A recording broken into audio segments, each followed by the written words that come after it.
એક 18 વર્ષનો દીકરો આવા ચોમાસાના માહોલની અંદર દોડતો દોડતો આવે અને આખો પલ્લી ગયો હોય.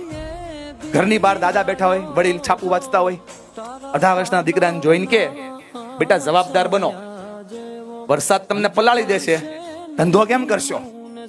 મોટો ભાઈ બેઠો હોય, ખબર પડે કે નહીં, આવી રીતના બહાર ના જવાય, મોસમ હોય તો રેનકોટ લઈને જવાય.